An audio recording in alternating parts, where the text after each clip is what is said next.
আলাইকুম। আপনারা জানেন যে প্রথম আলো এবং ডেইলি স্টারকে নিয়ে বাংলাদেশের মানুষ যেভাবে ক্ষোভে ফুঁসে উঠেছে, সেটার বহিঃপ্রকাশ ঘটতে শুরু করেছে। গেল একদিন আগে প্রথম আলোর সামনে একটা কর্মসূচি ছিল। সেই কর্মসূচিটা মূলত পিনাকি ভট্টাচার্য দিয়েছিলেন এবং সেখানে আমি জানি না টোটাল কতজন মানুষ ছিল, হয়তো 200-100 মানুষ বা 200-400-500 এরকম মানুষ ছিল। সেই মানুষগুলো সেখানে তারা গরু জবাই করবে, গরু জবাই করে তারপরে জিয়াফত করবেন, এরকম কিছু কথাবার্তা বলা হয়েছে, সেটা দেখেছে।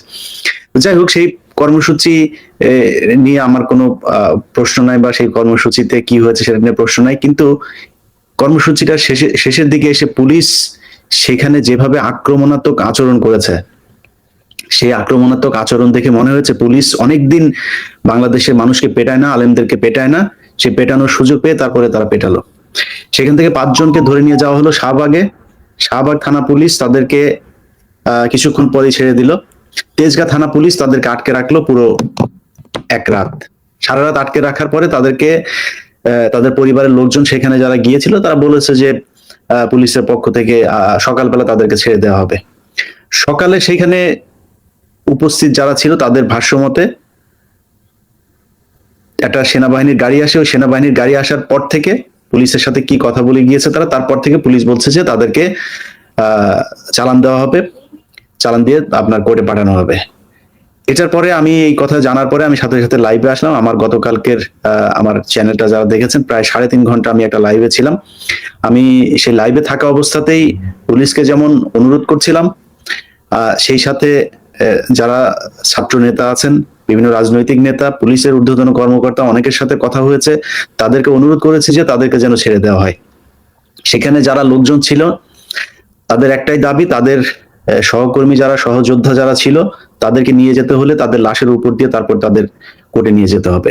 শেষ পর্যন্ত পুলিশ তাদেরকে ছেড়ে দিয়েছে এবং একটা মুচলেখা দেওয়ার কথা ছিল, সেটা তো আমাদের ওইখানে যারা ছিল তারা রাজি হয় নাই, বরং পুলিশ তাদের কাছে ক্ষমা চেয়েছে যে এই কাজটা করা তাদের ভুল হয়েছে, তারা তাদের ছেড়ে দিয়েছে। আমরা কালকে তেজগাঁ থানায় যা ঘটেছে ওই ঘটনা পর্যন্ত আমরা মোটামুটি সন্তুষ্ট, কিন্তু একটা জিনিস বুঝতে হবে যে এই ঘটনা নিয়ে যার সাথে কথা হয়েছে অনেকেই আমাকে বুঝিয়েছেন যে এই ধরনের কর্মসূচি দিতে গেলে আওয়ামী লীগ এখন সুযোগ নিবে। এটা আমরা যেমন বুঝি, আপনি যেমন বুঝেন, এটা বাংলাদেশের গোয়েন্দা সংস্থা যারা আছে, পুলিশ যারা আছে, তাদেরও বোঝা উচিত, যারা এখন সরকারে আছে তাদেরও বোঝা উচিত যে কোনো একটা বিষয় নিয়ে যদি আন্দোলন হয় সেটার সুযোগ এই আওয়ামী লীগ নিবে। এবং আওয়ামী লীগের যে প্রেতাত্মা, যেসব গোয়েন্দা সংস্থা এখন আওয়ামী লীগের লোকজন আছে, পুলিশে যারা আওয়ামী লীগের লোকজন আছে, গতকালকে আপনারা দেখেছেন যে মানুষকে 2 লাখ টাকা, 5 লাখ টাকা, 1 কোটি টাকা লোন দেওয়ার কথা বলে বিভিন্ন জায়গা থেকে মানুষজনকে ভাড়া করে তারপর ঢাকায় নিয়ে আসা হয়েছে। তো এই ধরনের অনেক ঘটনা তারা ঘটাতে পারেন, আপনারা যেমন জানেন আমরাও এটা জানি, কিন্তু সেটা বন্ধ করার জন্য আমাদেরকে যেমন দায়িত্ব নিতে হবে, আমাদেরকে যেমন দায়িত্বশীল হওয়ার অনুরোধ করেন, আপনাদেরকেও ঠিক ততটাই দায়িত্বশীল হতে হবে। বাংলাদেশে প্রথম আলো এবং ডেইলি স্টার এই দেশকে জঙ্গিবাদ বানানোর জন্য সারা পৃথিবীতে তারা সংবাদ প্রচার করে সারা পৃথিবীকে জানিয়েছে এটা একটা জঙ্গি রাষ্ট্র। এই ব্যাপারে যদি কারো কোনো দ্বিমত থাকে তাহলে এসেন। আর সাংবাদিক হইলেই যা মনে চায় তাই করেছে, তাদের ব্যাপারে কোনো কথা বলা যাবে না, বললে গণমাধ্যমে টুটি চেপে ধরা হবে, এরকম কিছু সুশীল মার্কা, ওই যে ডক্টর জাহিদুর রহমান কারা আমরা কিন্তু চিনি। আপনারা যে ওই চারুকলার এইসব বামটাম এগুলোরে আমরা চিনি, যে আপনাদের ইসলামের কথা শুনলে যে ছ্যাত করে ওঠে, এটা আমরা খুব ভালো করে জানি। সো আপনারা এখন সুশীলগিরি মারায় তারপরে বলতে আসছেন যে প্রথম আলোর এই তাদের এডিটোরিয়াল যেই পলিসি, সেটাকে তাদেরকে স্বাধীনতা দিতে হবে, গণমাধ্যমের উপর করা হবে না। আপনার মতো এরকম বহু সুশীল দেখে আসি প্রথম আলোর এখানে যায় 2 লাখ 5 লাখ টাকা নিয়ে, তারপর ওদের 5 এখানে এই কলাম লেখে, এগুলো বহু দেখে আসি আমরা এই দেশে। এই আবুল আসাদের কথা মনে আছে? আবুল আসাদের কথা আমার খুব মনে আছে, যে কলারে ধরে ঘাটটা ধাক্কা দিয়ে কিভাবে তাকে অফিস থেকে বের করে দেওয়া হয়েছে। কোনো অপরাধ ছিল তার? মুসাদ্দেক হোসেন ফালু এই দেশে থাকতে পারে নাই, 21 টেলিভিশনের চেয়ারম্যান, 2 বছর জেলখানায় ছিল। এই দেশে মাহমুদুর রহমানের কি অবস্থা হয়েছে তা দেখেছে। একের পর এক গণমাধ্যম এখান থেকে হয়েছে, এখানে সাংবাদিকরা চাকরি করতে পারে না, দেশ থেকে বের হয়ে যেতে হয়েছে। কনক সারোয়ার, তার সাথে তাকে জেলখানায় রাখার পরও সরকারের শান্তি হয় নাই, তার বোনকে পর্যন্ত জেলে থাকতে হয়েছে প্রায় 1 বছর। কই ছিলেন তখন এই দেশে এডিটোরিয়াল যে পলিসি, সেই পলিসি কোথায় ছিল? সাংবাদিক এই যাদের কথা বললাম, এরা তো অপরাধ করে নাই, এরা তো এই দেশ বিক্রি করে নাই। প্রথম আলো, ডেইলি স্টার, একদম প্রমাণ করে দিয়েছি। কারো বাপের যদি সাধ্য থাকে, আমি একা বসবো, প্রথম আলোর যত বুদ্ধিজীবী আছে তাদের বুঝাইতে হবে যে কোন এডিটোরিয়াল পলিসির মাধ্যমে এই দেশের এই এই আলেমরা যখন আটক থাকে তাদেরকে অজ্ঞাত স্থানে রাখা হয় বছরের পর বছর, সেইখানে গিয়া প্রথম আলো সাংবাদিক উপস্থিত থাকে। প্রথম আলোর যে নিউজগুলো করেছে জঙ্গি তকমা দিয়ে, সেই মেজর জিয়া থেকে শুরু করে হারুন ইজহার, জসিমউদ্দিন রহমানি, এদেরকে যে জঙ্গি বানানো হয়েছে এর জবাব প্রথম আলোকে দিতে হবে। প্রথম আলোর অফিসের সামনে গিয়া গরু জবাই করা, নামাজ পড়া, ওগুলি নিয়ে আমার কোনো সে নাই, আমি ওই কর্মসূচি দেও নাই। ওরকম কর্মসূচি যদি কেউ দেয় আমি তার প্রতি আমার সম্মতি থাকবে। কিন্তু আমার কথা হচ্ছে যে তাদের ব্যাপারে কিছুই বলা যাবে না, এক একজনের কর্মসূচি এক এক রকম হবে, খুব স্বাভাবিক। কিন্তু প্রথম আলোর ব্যাপারে আইনগত ব্যবস্থা নিতে হবে। যে মামলাগুলো এখন চলমান আছে, যে মামলাগুলো হচ্ছে, সেই মামলাগুলোর ব্যাপারে পুলিশকে পদক্ষেপ নিতে হবে। যারা এখনই আগে থাকতে এইসব জানার পরে এটা বলার চেষ্টা করছে যে প্রথম আলোর ব্যাপারে কিছু করা যাবে না, তাদেরকে একটু সাবধান হয়ে কথা বলতে হবে। গতকালকে সময় টেলিভিশনকে হুঁশিয়ার করে দিয়েছিলাম যে তাদের ব্যবস্থা নিতে। এখানে নিউ ইয়র্কে আছে যে ছাত্র আন্দোলনের ব্যাপারে সরাসরি তাদের বিরুদ্ধে কাজ করেছে, এই টাইম স্কোয়ারে তাকে এখানকার যে ছাত্র আন্দোলনের পক্ষে যারা আন্দোলন করেছে তারা ধরে তাকে পিটিয়েছে। তারপরে কমল দে থেকে শুরু করে যারা যারা আছে তাদের ব্যাপারে পদক্ষেপ নেওয়া হয় নাই। গতকালকে আপনাদেরকে আমার ফেসবুকে জানিয়েছি তাদের যে জুবায়ের সহ 2 জন হত্যা মামলার আসামি হয়েছেন। এরকম প্রথম আলোতে কে কে কোন দিক দিয়ে কোন হত্যা মামলায় ঢুকে যাবে এর কোনো ঠিক ঠিকানা নাই। সো তাদেরকে সাবধান হয়ে চলতে হবে। যারা মনে করছেন যে বাংলাদেশে সাংবাদিকতা করবেন, যা মনে চায় তা করবেন, যা মনে চায় তাই করেছেন, এটার কোনো বিচার নাই, আপনাদের পেছন থেকে এখনো আমরা সরে যাইনি। এত সহজ মনে করলে হবে না, হিসাব 15 বছরের, এর কড়ায় গন্ডায় দিতে হবে।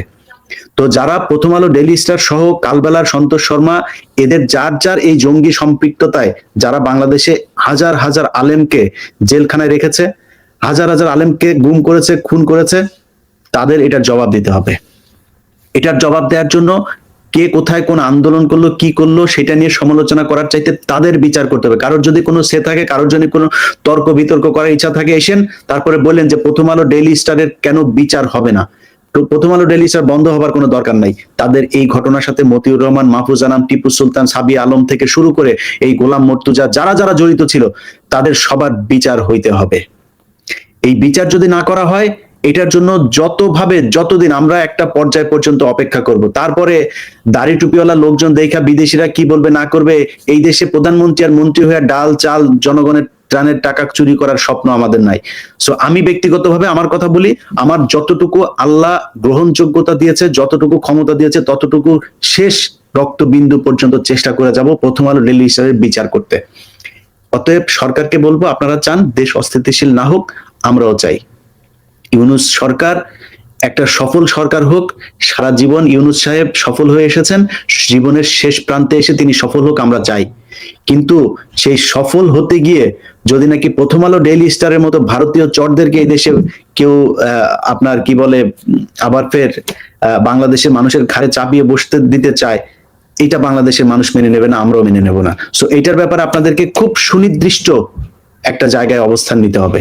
আপনারা তাদের বিচার করবেন কি করবেন না। প্রথম আলো, ডেইলি স্টার, এখনো আবারও বলছি, আপনাদের যদি মনে হয় আমি প্রথম আলো নিয়ে যে প্রোগ্রামটা করেছি সেই অনুসন্ধানটা দেখবেন। সেটা দেখার পরে সেখানে যারা যারা বক্তব্য দিয়েছে, যে যে আলেমরা কথা বলেছে, আমার এই চ্যানেলে গত 3 মাসে ভিডিওগুলো দেখবেন। যে আলেমরা কথা বলেছে এরা বাংলাদেশের শ্রেষ্ঠ আলেমদের মধ্যে কয়েকজন।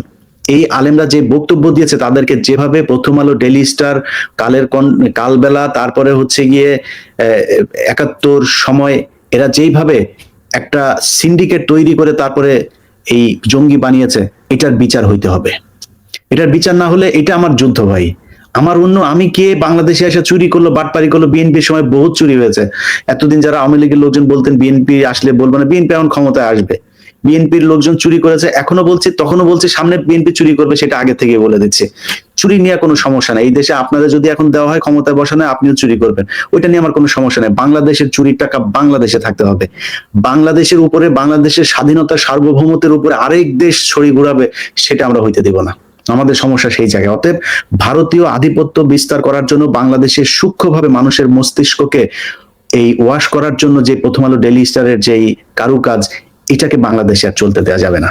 আপনি গত কয়েকদিন ধরেও যদি দেখেন, প্রথম আলো কি করেছে, বগুড়াতে মাদ্রাসা ছেলে, তাকে বললো যে সে নাকি তার মাকে খুন করে তারপরে ফ্রিজের ভেতরে ঢুকিয়ে রেখেছে। দেখেন না, এটা প্রথম আলো সবার আগে নিউজ।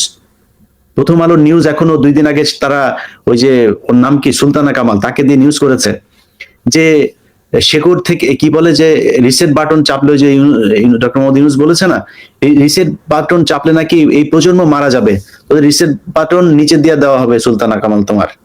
তোমাদের মতো চর, তোমাদের মতো ভারতীয় এজেন্ট আমরা বহু দেখে আসি, সুন্দর সুন্দর মিষ্টি মিষ্টি কথা বলে 71-এ যা টকশো করতা, আলেমরা যা জেলখানায় মরতো, বোমা মারতো, এগুলো বানায় বানায় তারপরে তোমরা বলতা, মনে নেই আমাদের এগুলি? সো তোমাদের বুদ্ধিজীবী প্রতিটা ঘটনাকে কাউন্টার দেওয়া হবে। প্রথম আলো বুদ্ধিজীবী নিয়ে এসে আলোচনা করবে প্রতিটা জিনিসকে একদম ওয়াচ ডগের মতো, এখানে আমরা বসে বসে তারপর দেখবো কোথায় কি করে। সো সরকারকে বলবো আবারও যে আপনাদের কাছে অনুরোধ, আপনারা এই সরকার ভালো চলুক সেটা চান, আমরাও চাই। আপনারা 3 বছর থাকবেন না 5 বছর থাকবেন, আমরা বিএনপিও করি না ভাই, জামাতও করি না। আমরা চাই হাসিনা মুক্ত ভারত মুক্ত দেশ। এরপরে কে ক্ষমতায় আসলো না আসলো, যায়ও না আসুন, আপনারা 10 বছর না, আপনারা সারা জীবন থাকেন, কিন্তু দেশটা দেশের মতো চলতে হবে। এই দেশের মানুষের কথা বলার অধিকার থাকবে। এই দেশের মানুষ কোন দেশের কাঁটাতারে ঝুলে থাকবে না। এই দেশের মানুষ তাদের যেই পত্রিকা টেলিভিশন যেগুলো তাদের ট্যাক্সের টাকায় চলে, সেইখানে তাদের কথা বলবে, আরেক দেশের হয়ে তারপরে কথা বলবে না। সো এইসব জায়গাগুলো পরিষ্কারভাবে আপনাদের নিশ্চিত করতে হবে যে ইয়েস, আমরা মানুষের এই অধিকারগুলো সংরক্ষণ করব, আমাদের কোনো সমস্যা নেই। আপনাদের যা প্রয়োজন, আপনাদের যদি প্রয়োজন হয় বিদেশ থেকে টাকা পয়সা দেওয়ার, আমরা দরকারে ফান্ড শুদ্ধ দিব আপনাদেরকে, কোনো সমস্যা নেই। কিন্তু এদের ব্যাপারে একদম সুনির্দিষ্ট অবস্থান আপনাদেরকে নিতে হবে। যদি না নেন তাহলে অস্থিতিশীল যদি হয়, এটা করার জন্য প্রয়োজন আরো কিছু করা হবে, তখন আমাদেরকে দোষ দিতে পারবেন না। আমরা তাকিয়ে আছি, এখন আপনাদেরকে আরো সময় দিতে চাই, ব্যবস্থা নেন। আমি মনে করি যারা ছাত্র এই প্রতিনিধি আছে, নাহিদ, আসিফ, আরো ছাত্র প্রতিনিধি নেন, তাদেরকে সর্বোচ্চ ক্ষমতা দিতে হবে। নাহিদ এবং আসিফ এখন এই মুহূর্তে সরকারে আছে, মাহফুজ আছে, তাদেরকে সর্বোচ্চ মানে ক্ষমতা দিতে হবে, তারা যেন এগুলো বাস্তবায়ন করতে পারে। আমি মনে করি তাদেরকে ঠিকভাবে যদি কাজ করতে দেওয়া হয়, কারণ তারা এই বিপ্লবটাকে ধারণ করে।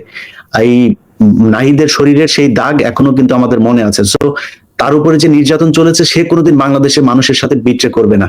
অতএব তাদেরকে সর্বোচ্চ ক্ষমতা দিতে হবে, তারা যেন এগুলো ব্যবস্থা নিতে পারে। যদি নাকি তাদেরকে চাপ দিয়ে এই সংস্থা ওই সংস্থা, এই উপদেষ্টা ওই উপদেষ্টা, এগুলো করে যদি তাদেরকে এই প্রথম আলো ডেইলি স্টারের ব্যাপারে যদি ব্যবস্থা নিতে বাধা দেওয়া হয়, তাহলে আমরা তখন কিন্তু মানুষজন রাস্তায় নামবে এবং এই ধরনের বিশৃঙ্খলা তৈরি হতে থাকবে। সো বিশৃঙ্খলা তৈরি হলে সেটার সুবিধা আওয়ামী লীগ নিবে, বিভিন্ন গোয়েন্দা সংস্থা নিবে, ভারতীয় গোয়েন্দা সংস্থা নিবে, হিন্দুরা নিবে, ইসকন নিবে, আমাদের যায়ও না আসেও না। আমরা চাই আপনারা ভালো থাকেন। আপনারা যদি না চান যে দেশ ভালো না থাকুক, তাহলে আমাদের তো আপনাদেরকে ভালো রাখার কোনো প্রশ্নই আসে না। সো আপনারা আমাদেরকে ভালো রাখবেন, আমরা আপনাদেরকে ভালো রাখবো, আমরা সবাই মিলে দেশকে ভালো রাখবো। সো এই জায়গায় আমরা সবাই এক। আপাতত আজকের মতো এতটুকুই বললাম, আমার বক্তব্যটা আমি পরিষ্কার করলাম।